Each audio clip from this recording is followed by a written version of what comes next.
अस्सलामु अलैकुम बिस्मिल्लाहिर्रहमानिर्रहीम नहनु सल्ली अला रसूलिल करीम। सूरह राफ के 9 मरकजी मौज़ूआत में से हमारा 7वां मरकजी मौजू क़यामत है। इसके 2 हिस्से हैं। पहले हिस्से में 5 ज़िमनी मौज़ूआत हैं, जिसमें से चौथा है साब एराफ। कि साब एराफ, इसको समझ लें। एराफ क्या है? ये जन्नत और दोज़ख के दरमियान का एक इलाका है जिसे एराफ कहते हैं। ये आयत नंबर 46 में से ये पॉइंट्स हैं। ये पहले 4 पॉइंट इसमें से है। एराफ क्या है? जन्नत और ये बफर जोन है एक। ये जैसे मुल्कों के दरमियान भी होती है सारे, तो फिर एक नो मैन लैंड होती है कि इसमें से कोई बंदा ना उनकी ना इनकी बीच में से एक बफर जोन होता है। तो ये एक खाली जगह होगी ना। तो जिन बंदों का जिनका फैसला नहीं हुआ कि इन्होंने जन्नत में जाना है या दोज़ख में जाना है, उनके लिए क्या है? उनके लिए इस बफर जोन में होंगे, वो साबे एराफ होंगे। तो एराफ के अंदर वो आएंगे। हालांकि जन्नत और दोज़ख में बहुत ज़्यादा फासला होगा, लेकिन अहले जन्नत और दोज़ख का मुकालमा होगा।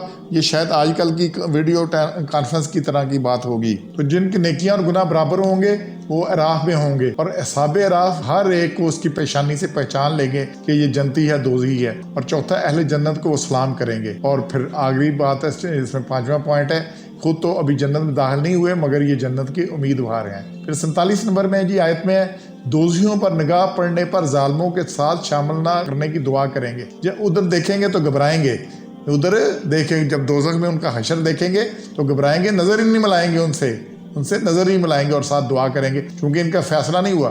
ये ऐसे ही है जैसे इम्तिहान में रिजल्ट लेटर ऑन होता है। वो कहते हैं जो पास हो गए, कुछ फेल हो गया, इनका तो किसी न किसी लग गया, लेकिन कुछ रिजल्ट लेटर ऑन के होते हैं जिनका अभी रिजल्ट रोक दिया गया किसी न किसी वजह से, तो ये उनमें होंगे। अब वो जो रिजल्ट लेटर होने वाले हैं उनकी दुआएं और तो तरह की होती हैं कि या अल्लाह पास कर दे, या अल्लाह ये अच्छा रिजल्ट निकला है, ठीक है ना। फेल हो गए तो उन्होंने तैयारी करनी है, ये कुछ करना है, लेकिन रिजल्ट लेटर ऑन वाले ये इसमें लगे होते हैं, ठीक है ना। 7वां है कि दोषियों को उनकी तादाद, जमीयत, तकब्बर का बेकार होना याद कराएंगे। तो ये सारी दुनिया में ना ये दोषी जितने भी हैं ये अपनी तादाद पे बड़ा जोम करते हैं। हमारी तादाद इतनी, हम ज़्यादा हैं, आप थोड़े हैं, हम अगर सारे लोग तो गलत नहीं हो सकते, और हमारी जमीयत इतनी है, हमारा जत्था इतना है, हम इतने हैं। और फिर उनका तकब्बर के हमारी सोच ठीक है, हमारा अमल ठीक है, हम ऐसे नहीं है। ये सब बेकार होना याद कराएंगे कि ये सब तुम्हारा बेकार था। 48 नंबर आयत के अंदर है जनाब, उनको याद कराएंगे तुम्हारे किसी काम नहीं आया, ना तकब्बर, ना तुम्हारी जमात, ना तुम्हारे वसाइल, तो इसलिए इसमें से। और फिर इसमें आखिरी बात आएगी जनाब 49 में, जिनके बारे में बड़े यकीन से कस्में खाते थे वो खौफ व गम से आज़ाद जन्नत में होंगे। तो यहाँ पे बड़े बड़े सरदार कहते थे, ये बड़े बड़े जोम, कोई हम तो देख लेंगे और मिल लेंगे और सारा कुछ हो जाएगा, हमें ये जो दुनिया में हमें मिले हैं फ़वायद और यहाँ पे नेमतें हैं, ये क़यामत में भी हमें ऐसे ही मिलेंगी। तो वहाँ पे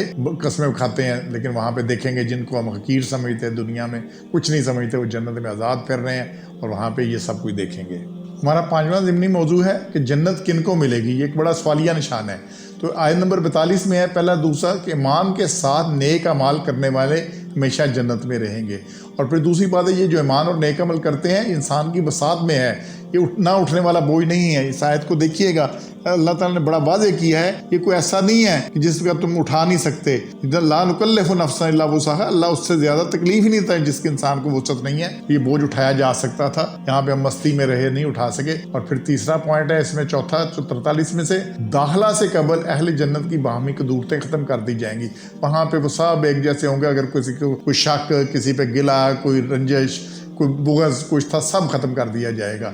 और फिर चौथा, रसूलों की को हक मानकर इन पर कहाँ पर अमल करने वाले, जो हक भी मानते थे फिर उस पर अमल भी करते थे, खाली हक मान के नहीं ये साइड पे हो जाते थे। तो ये 43 नंबर में है। और फिर 5वां, अहकाम इलाही से हदायत और रहनुमाई हासिल करने वालों को जन्नत मिलेगी। ये 3 बातें इसमें आ रही हैं, किनको जन्नत मिलेगी, इनको मिलेगी।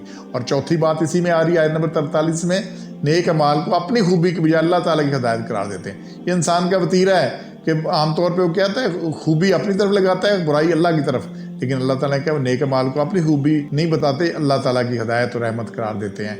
अच्छा जी, फिर 7वां पॉइंट इसमें आ रहा है कि जिनकी नेकियों के वजन भारी होंगे, जिन्हें वो जन्नत में जाएंगे। और 8वां 32 नंबर आयत में से, क़यामत में अजर फ़कत अहले ईमान को मिलेगा, ठीक है ना। ये पहले में भी ये बात आई है कि नेक ईमान के साथ नेक अमाल, तो यहाँ भी ये कि उनको अहले ईमान को मिलेगा। और 9वां है ईमान के साथ नेक अमाल करके। 42 नंबर को आयत को देखिएगा, फिर ऊपर भी 42 में से पॉइंट आ रहे हैं कि जो नेक अमाल करेंगे, खाली ईमान से कुछ नहीं होने वाला। क्यों? ईमान आमनु व अमलुस सालिहात, कुरान इससे भरा पड़ा है, आमनु। और फिर आखिरी पॉइंट है आक़िबत मुत्तकीन के लिए है।